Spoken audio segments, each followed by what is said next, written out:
Hello everybody, this is Catholic Dad, video number 62, Catholic Heroes in the Lithuanian Uprising.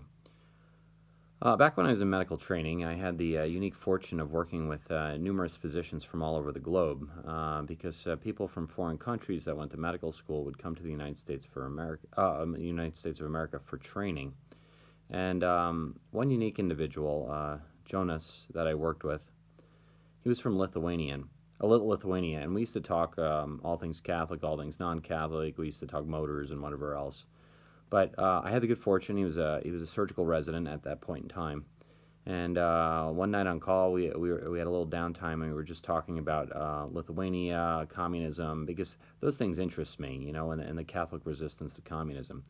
A lot of people don't know, but really, communism is essentially the seizure of freedom and liberty, and really the main resistor of communism throughout the globe in terms of non-governmental resistance has been the Holy Roman Catholic Church.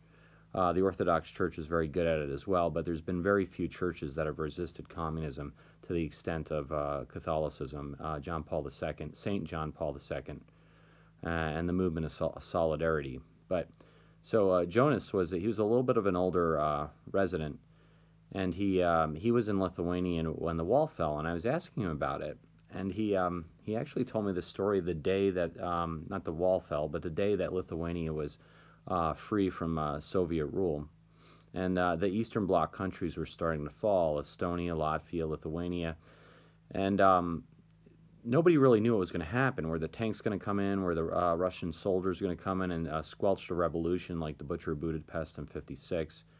Or was Gorbachev going to call the troops back? Lithuania was one of those sentinel countries that nobody really knew.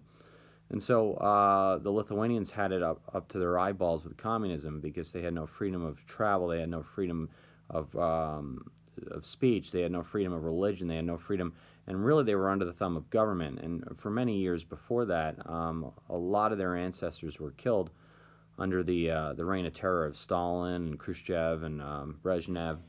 And so,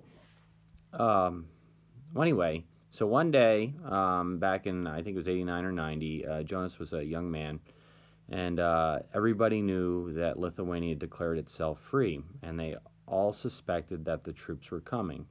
So in the city that he lived in, he said that we all knew where the troops would go. What they would do is they would come in and they would knock out communication so the rest of the world wouldn't see what was about to happen. And so, because communists are not, freedom lovers, and they also don't like gun rights, nobody in Lithuania essentially owned guns. They were all seized by the government, and so therefore they had no meaningful armed resistance. But they were still uprising, and they were declaring themselves free from the Soviet Empire.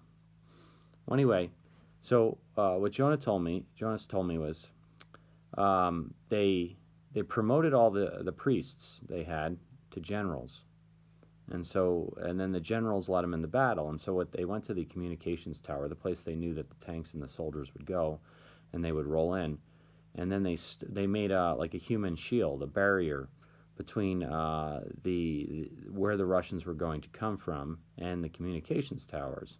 And then the troops started to roll in. The priests were generals, they had no weapons, and then everybody else had rosaries. And so they started praying the rosary, and they prayed it for hours and hours and hours on end.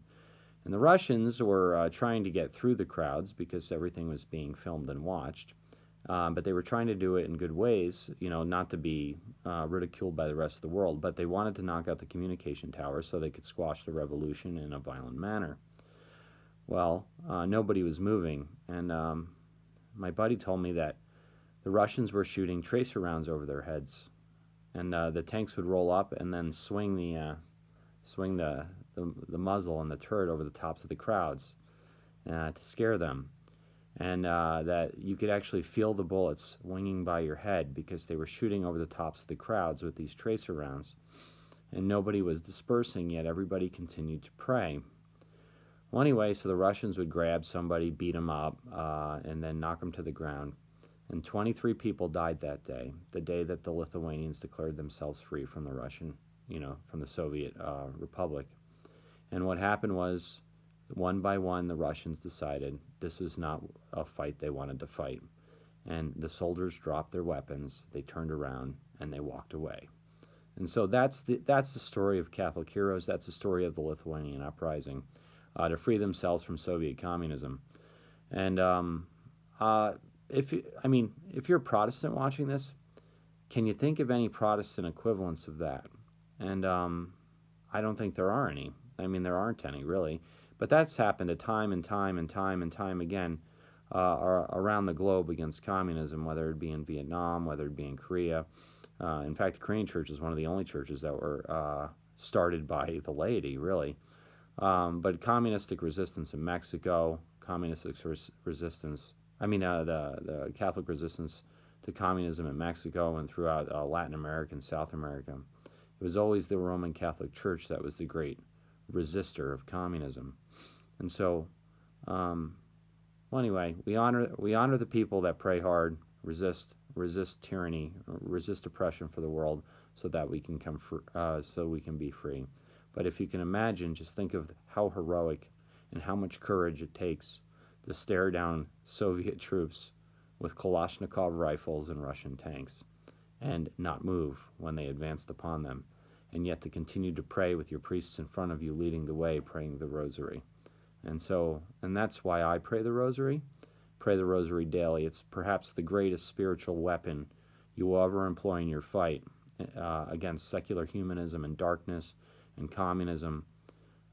It's a weapon that is unparalleled because it hardens your mind, it focuses you, it makes you unwilling to compromise to evil. And so pray the rosary daily, get to Mass, and get to confession. God bless you.